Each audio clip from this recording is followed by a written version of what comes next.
नमस्कार दोस्तों, स्वागत है आप सभी का RWM कॉम्पिटिटिव एग्ज़ाम में। तो आइए आज हम लोग देखते हैं कृषि के महत्वपूर्ण प्रश्नों को, जो इस यूपी प्रवक्ता में भी ये पूछा गया है। क्वेश्चन नंबर 1 है, यदि मरकरी Hg का स्तर अचानक गिर जाता है तो तूफानी दशा होती है। क्या होती है? तूफानी दशा होती है। उससे क्या पता चलता है? यदि मरकरी यानी कि पारे का मरकरी Hg का स्तर अचानक जो है गिर जाता है तो तूफानी दशा होती है। क्वेश्चन नंबर 2 है, जायद मक्का के लिए संस्तुत उर्वरक NPK की मात्रा होगी। कितनी होगी? तो 120 60 60। NPK की मात्रा कितनी होगी जायद मक्का के लिए? 120 60 60। क्वेश्चन नंबर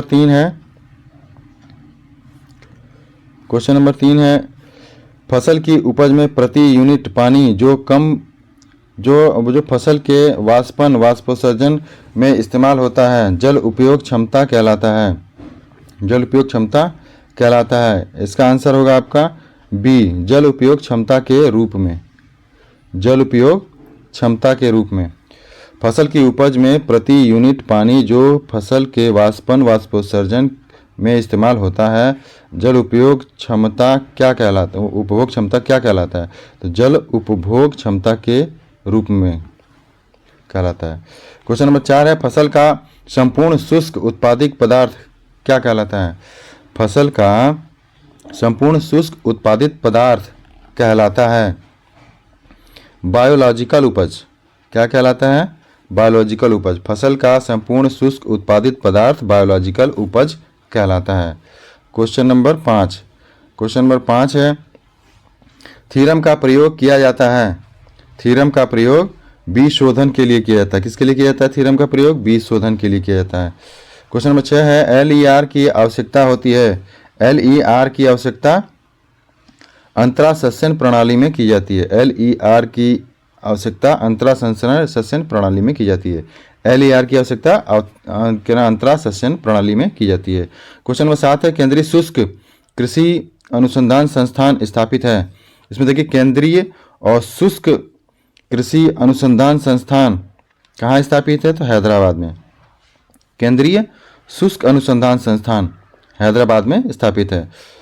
क्वेश्चन नंबर 8 है, शरदकालीन गन्ने की बुआई का उचित समय क्या है? शरदकालीन गन्ने की बुआई का उचित समय अक्टूबर। शरदकालीन गन्ने की बुआई अक्टूबर माह में कर देनी चाहिए।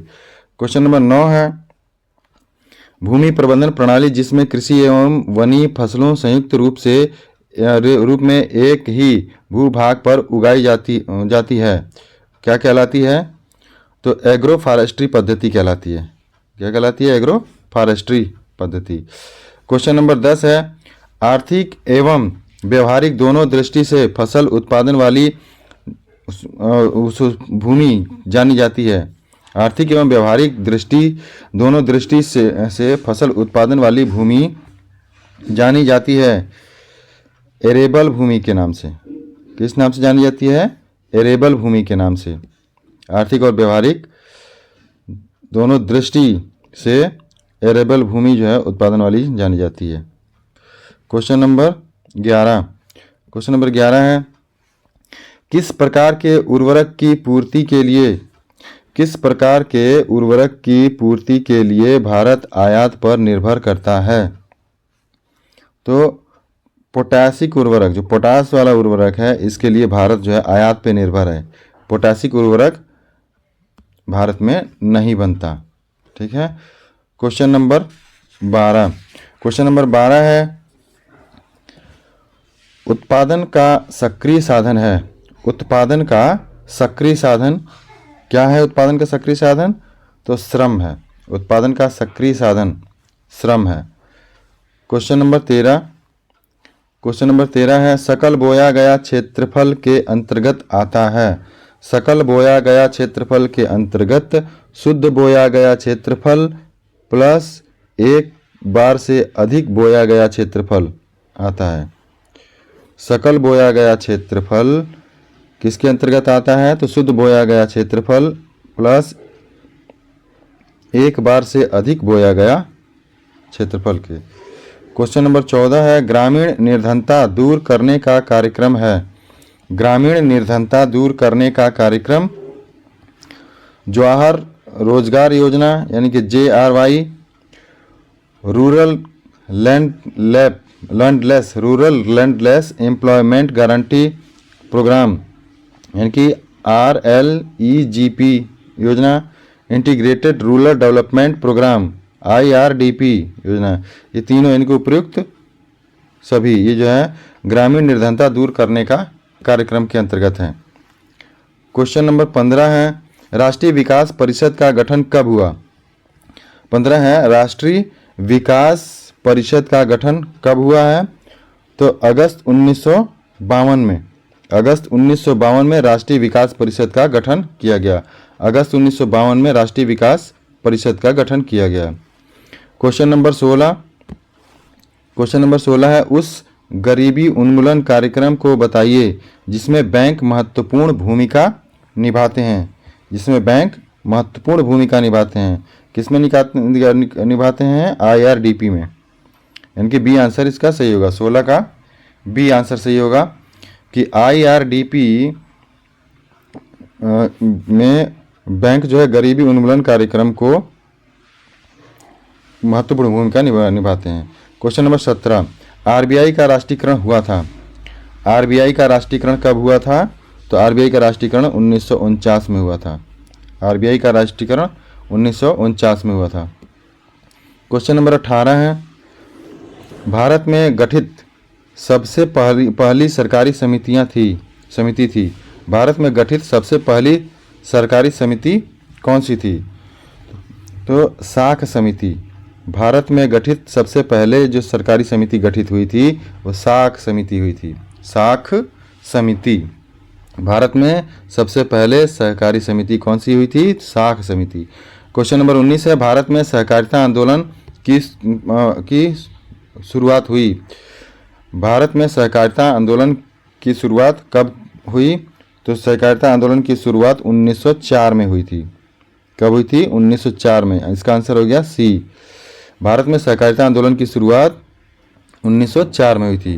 क्वेश्चन नंबर 20 है, छिपी हुई अथवा अदृश्य बेरोजगारी में, छिपी हुई अथवा अदृश्य बेरोजगारी में सीमांत भौतिक उत्पादकता शून्य हो जाती है। छिपी हुई अथवा अदृश्य बेरोजगारी में सीमांत भौतिक उत्पादकता क्या हो जाती है? शून्य हो जाती है। क्वेश्चन नंबर 21 है, जब एक वस्तु के उत्पादन स्तर में हुई वृद्धि या कमी की दूसरी वस्तु के उत्पादन पर कोई प्रभाव नहीं पड़ता है तो उसे क्या कहते हैं? उसे न्यूनता पूरक संबंध कहते हैं। क्या कहते हैं? न्यूनता पूरक संबंध कहते हैं।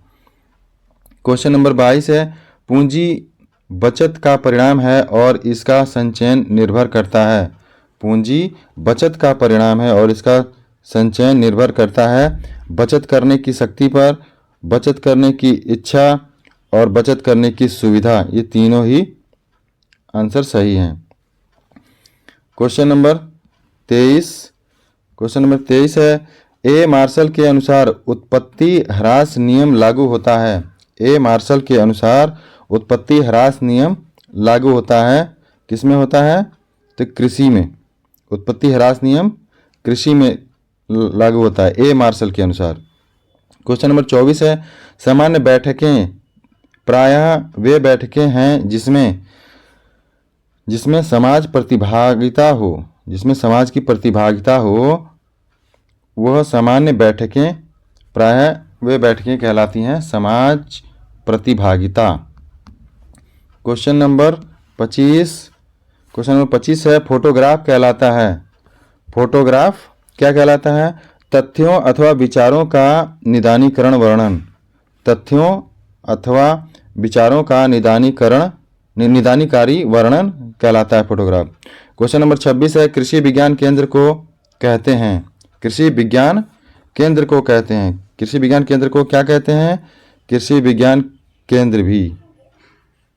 नहीं, कृषि ज्ञान केंद्र भी, कृषि ज्ञान केंद्र भी, कृषि विज्ञान केंद्र को कृषि ज्ञान केंद्र भी कहते हैं, कृषि विज्ञान केंद्र को कृषि ज्ञान केंद्र भी कहते हैं। क्वेश्चन नंबर 27 है, निम्न जोड़ों में से उस एक जोड़े की पहचान करो जो सही नहीं है। तो इसमें आपका देखिए, विधि प्रदर्शन समूह संपर्क सही है, सर्कुलर पत्र जन समुदाय संपर्क ये भी सही है। अब इसमें देखिए सी ये गलत है, रेडियो ये व्यक्तिगत संपर्क नहीं है, रेडियो जो है ये सामूहिक है। और डी जो है जन आंदोलन, ये जन समुदाय संपर्क है, ये भी। आंसर इसका हो जाएगा सी, 27 का आंसर सी हो जाएगा, क्योंकि इसमें नहीं वाला पूछा गया था। क्वेश्चन नंबर 28 है, निम्नांकित साधनों में से कौन सा साधन एक ही समय में दो ज्ञानेंद्रियों को सन्निहित करता है? दो ज्ञानेंद्रियों को सन्निहित करता है। इसका आंसर है दूरदर्शन। दूरदर्शन क्या करता है? दो ज्ञानेंद्रिय, यानी कि आप इससे इस दूरदर्शन पे क्या कर सकते हैं, चित्र भी देख सकते हैं और सुन भी सकते हैं, यानी कि दो ज्ञानेंद्रियां काम कर रही हैं। क्वेश्चन नंबर 29 है, प्रशिक्षण एवं संपर्क पद्धति संबोधन दिया गया था। प्रशिक्षण एवं संपर्क पद्धति संबोधन दिया गया था किसके द्वारा? डेनियल बेनोर के द्वारा। डेनियल बेनोर के द्वारा प्रशिक्षण एवं संपर्क पद्धति का संबोधन दिया गया था। क्वेश्चन नंबर 30 है, एक गोल मेज परिचर्चा को कहते हैं। एक गोल मेज परिचर्चा को कार्यशाला कहते हैं। एक गोल मेज परिचर्चा को कार्यशाला कहते हैं। Question number 31। क्वेश्चन नंबर 31 है, ग्रामीण समाजशास्त्र एक विज्ञान है। ग्रामीण समाजशास्त्र एक विज्ञान है किसका? ग्रामीण समाज का। ग्रामीण समाजशास्त्र एक ग्रामीण समाज का विज्ञान है। क्वेश्चन नंबर 32 है, हम अधिकतम सीखते हैं अवलोकन द्वारा। हम किसके द्वारा सीखते हैं? अवलोकन द्वारा। क्वेश्चन नंबर 33 है, भारत में पहला कृषि केंद्र स्थापित हुआ था। भारत में पहला कृषि केंद्र पांडिचेरी में स्थापित हुआ था। भारत में पहला कृषि केंद्र पांडिचेरी में स्थापित हुआ था। क्वेश्चन नंबर 34 है, प्रसार सेवा कहलाती है। सहकारी प्रसार सेवा क्या कहलाती है? अमेरिका में सहकारी प्रसार सेवा कहलाती है, अमेरिका में। क्वेश्चन नंबर 34 का ए आंसर है। क्वेश्चन नंबर 35 है, निम्नलिखित में से कौन सा सामाजिक व्यवस्था का उदाहरण नहीं है? तो इसमें बी नहीं है, बाकी गांव है, विकासखंड है, जिला है। ठीक। क्वेश्चन नंबर 36 का है, अल्बर्ट मायर का नाम संबंध है। अल्बर्ट मायर का नाम इटावा अग्रगामी योजना से संबंध है। अल्बर्ट मायर का नाम इटावा अग्रगामी योजना से संबंधित है। क्वेश्चन नंबर 37 है, प्रसार कार्य आवश्यकता तथा अभिरुचि पर आधारित होना चाहिए। जनता की प्रसार कार्य आवश्यकता तथा अभिरुचि पर आधारित होना चाहिए। किसके? जनता के अभिरुचि और पर आधारित होना चाहिए। क्वेश्चन नंबर 38 है, निम्नलिखित में से कौन सा संप्रेषण प्रक्रिया का तत्व नहीं है? तो विश्वसनीयता जो है संप्रेषण प्रक्रिया का तत्व नहीं है। ठीक है, बाकी संदेश है और प्रतिपुष्टि है, वाहिका है। संप्रेषण प्रक्रिया का तत्व है कौन सा है? संदेश, प्रतिपूर्ति और वाहिका। लेकिन हम लोगों से आंसर क्या पूछा गया था कि नहीं है, तो विश्वसनीयता ये नहीं है, डी आंसर सही हो जाएगा। क्वेश्चन नंबर 39 में, चने की खेती में भयंकर समस्या होती है। चने की खेती में भयंकर समस्या होती है किसकी? फली बेधक कीट की। चने की खेती में फली बेधक कीट की भयंकर समस्या होती है। चने की खेती में भयंकर समस्या होती है फली बेधक कीट की। क्वेश्चन नंबर 40 है, कौन सा जोड़ा सुमेलित नहीं है? देख, कौन सा जोड़ा सुमेलित नहीं है? तो कौन सा जोड़ा सुमेलित नहीं है? इसमें देखिए, अगेती धान, तोरिया, गेहूं और मूंग ये एक साल सुमेलित है। क्वेश्चन नंबर बी है चरी, बरसी, मक्का, लोबिया 2 साल, यही गलत है, यही सुमेलित नहीं है। और ज्वार, अरहर 1 साल, मक्का, लोबिया, गेहूं 1 साल, सही है ये। तो आंसर जो है बी हो जाएगा, क्योंकि हम लोगों को नहीं पूछा गया था। क्वेश्चन नंबर 41 है। क्वेश्चन नंबर 41 में तोरिया गेहूं फसल चक्र में तोरिया की बुआई करनी चाहिए। तोरिया की बुआई करनी चाहिए, कब करनी चाहिए? सितंबर के प्रथम पखवाड़े में। सितंबर के प्रथम पखवाड़े में तोरिया की बुआई करनी चाहिए गेहूं के साथ। क्वेश्चन नंबर 42 अरहर प्लस सोयाबीन। अरहर प्लस सोयाबीन सफसली एवं सफलतापूर्वक खरपतवार नियंत्रण के लिए तृणनाशी का प्रयोग किया जा सकता है। किसका? पेंडिमेथिलिन का। पेंडिमेथिलिन का शुरू में ही प्रयोग किया जा सकता है। क्वेश्चन नंबर 43 है 1 किलोग्राम नाइट्रोजन निम्न के तुल्यांक है। 1 किलोग्राम नाइट्रोजन किसके तुल्यांक है? 2.17 केजी यूरिया। 2.17 केजी यूरिया के तुल्यांक में 1 किलोग्राम नाइट्रोजन। क्वेश्चन नंबर 44 है भारतवर्ष में उर्वरक का औसत उपयोग है। भारतवर्ष में उर्वरक का औसत उपयोग 90 किलोग्राम प्रति हेक्टेयर है। 90 किलोग्राम, भारत में उर्वरक का औसत उपयोग कितना है? 90 किलोग्राम प्रति हेक्टेयर। क्वेश्चन नंबर 45 है अगर केवल 2 सिंचाई उपलब्ध हो तो गेहूं की फसल में किस अवस्था पर सिंचाई करनी चाहिए? तो गेहूं की फसल में आप एक ताजमूल अवस्था पे और पुष्पावस्था पे 2 ही सिंचाई अगर उपलब्ध है तो ताजमूल अवस्था और पुष्पावस्था पे सिंचाई करनी चाहिए। क्वेश्चन नंबर 46 है उत्तर प्रदेश के मैदानी भाग में सोयाबीन की बुआई का उचित समय है। सोयाबीन की बुआई का उचित समय 20 जून से लेकर के 10 जुलाई तक है। 20 जून से लेकर के 10 जुलाई तक उत्तर प्रदेश के मैदानी भाग में सोयाबीन की बुआई की जाती है। 20 जून से 10 जुलाई तक। क्वेश्चन नंबर 47 है धान की कटाई का उचित समय होता है। धान की कटाई का उचित समय कब होता है? बाली निकलने के 30 से 35 दिन बाद। बाली निकलने के 30 से 35 दिन बाद धान की कटाई का उचित समय होता है। बाली निकलने के 30 से 35 दिन बाद। क्वेश्चन नंबर 48 है मूंग के बाद धान की रोपित फसल में नाइट्रोजन की कितनी मात्रा बचाई जा सकती है? मूंग के बाद धान की फसल में नाइट्रोजन की 20 से 25 किलोग्राम मात्रा प्रति हेक्टेयर बचाई जा सकती है। 20 से 25 किलोग्राम मात्रा प्रति हेक्टेयर बचाई जा सकती है मूंग के बाद धान की खेती में। क्वेश्चन नंबर 49 है मक्का, आलू, गन्ना, सूरजमुखी की शस्य चक्र गहनता होती है।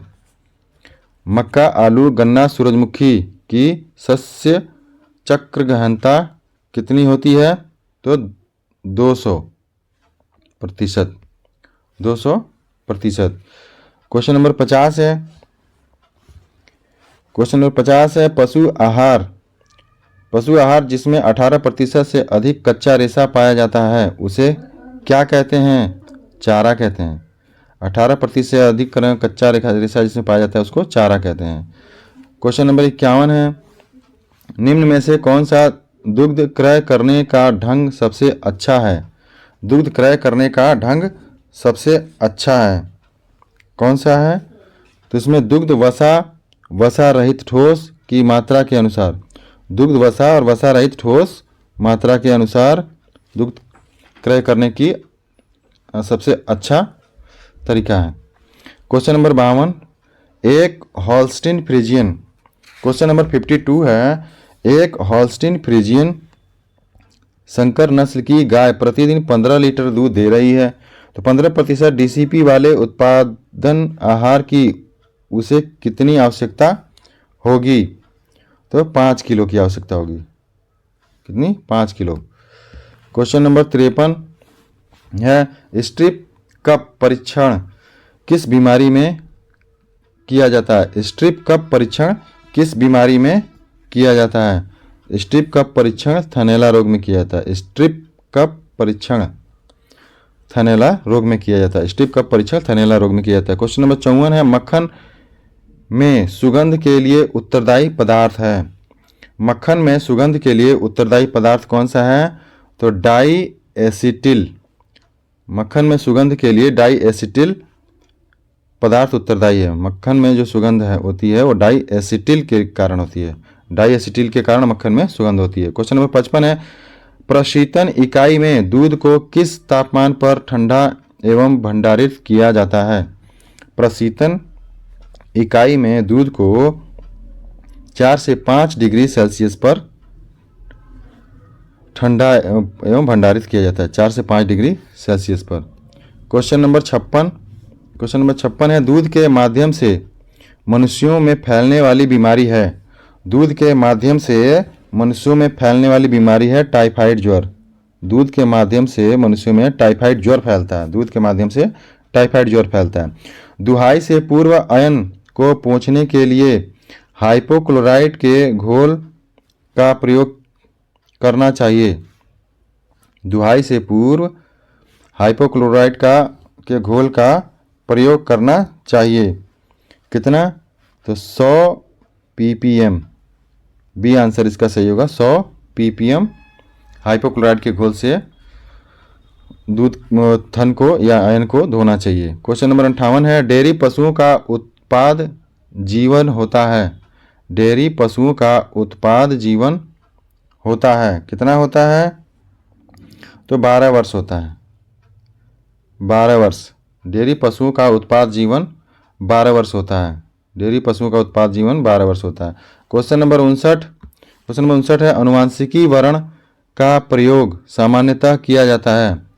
अनुवांशिकी वर्ण का प्रयोग सामान्यतः साँड़ के चयन में किया जाता है। अनुवांशिकीय वर्ण का प्रयोग सामान्यतः साँड़ के चयन में किया जाता है। क्वेश्चन नंबर 60 है, गाय के गर्भाशय ग्रीवा की लंबाई होती है। गाय के गर्भाशय ग्रीवा की लंबाई कितनी होती है? तो 10 सेंटीमीटर। गाय में गर्भाशय ग्रीवा की लंबाई होती है। कितनी होती है? 10 सेंटीमीटर।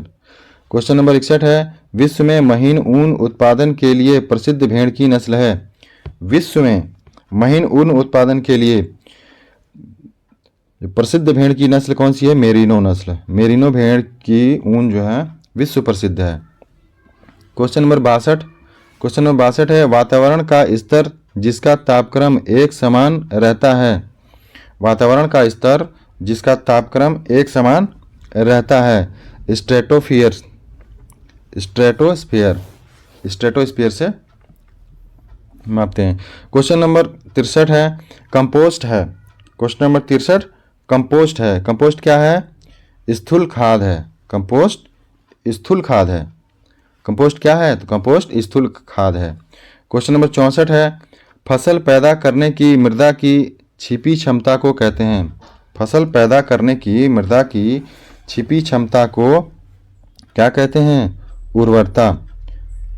फसल पैदा करने की मृदा की छिपी क्षमता उर्वरता कहलाती है।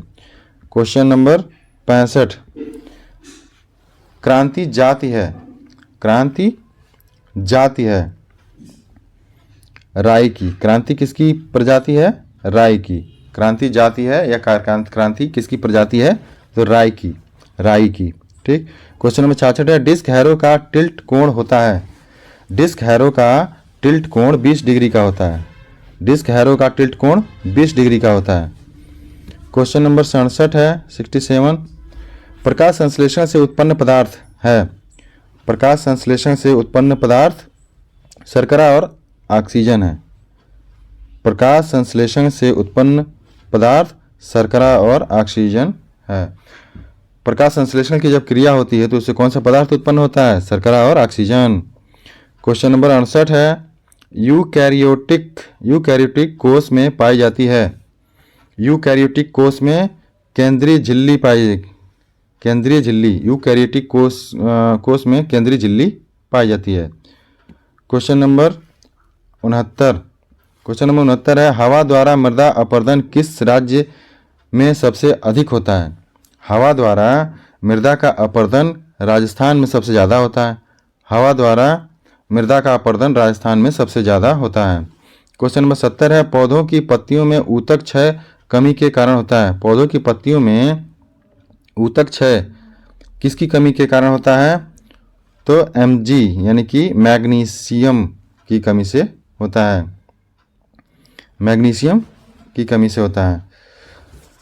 क्वेश्चन नंबर 71 है, सूक्ष्म पोषक तत्वों से बनी श्रेणी है।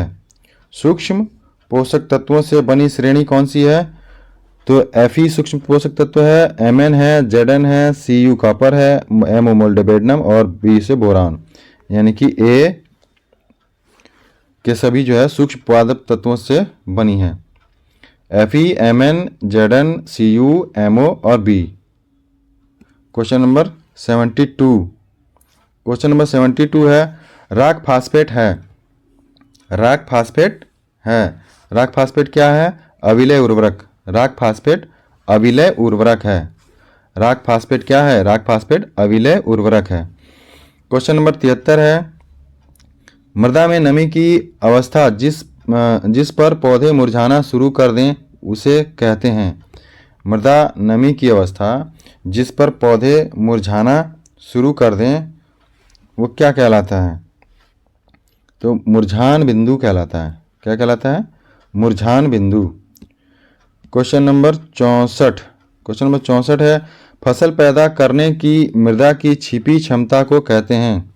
फसल पैदा करने की मृदा की छिपी क्षमता को क्या कहते हैं? उर्वरता कहते हैं। तो क्वेश्चन दोबारा रिपीट हो गया इसमें, उर्वरता कहते हैं। ठीक। क्वेश्चन नंबर 65 है, क्रांति जाति है।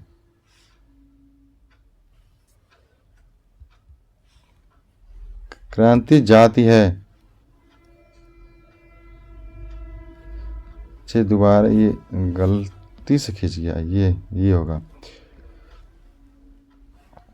क्वेश्चन नंबर 74, क्वेश्चन नंबर 74 क्या है? क्वेश्चन नंबर 74 है, राइजोबियम सूक्ष्म जीवाणु की गांठों में पाए जाते हैं। राइजोबियम सूक्ष्म जीवाणु की गांठों में पाए जाते हैं। किसमें? दलहनी फसलों की। दलहनी फसलों की गांठों में राइजोबियम के सूक्ष्म जीवाणु पाए जाते हैं। क्वेश्चन नंबर 75 है, किस मृदा की जल धारण क्षमता अधिक होती है? किस मृदा की जल धारण क्षमता अधिक होती है? तो मटियार दोमट मृदा की जल धारण क्षमता अधिक होती है। मटियार दोमट मृदा की जल धारण क्षमता अधिक होती है। दोस्तों आज के लिए इतना ही, फिर मिलते हैं अगली वीडियो में। तब तक के लिए जो लोग नए हो मेरे चैनल को सब्सक्राइब कर लें, लाइक करें, शेयर करें और अगली वीडियो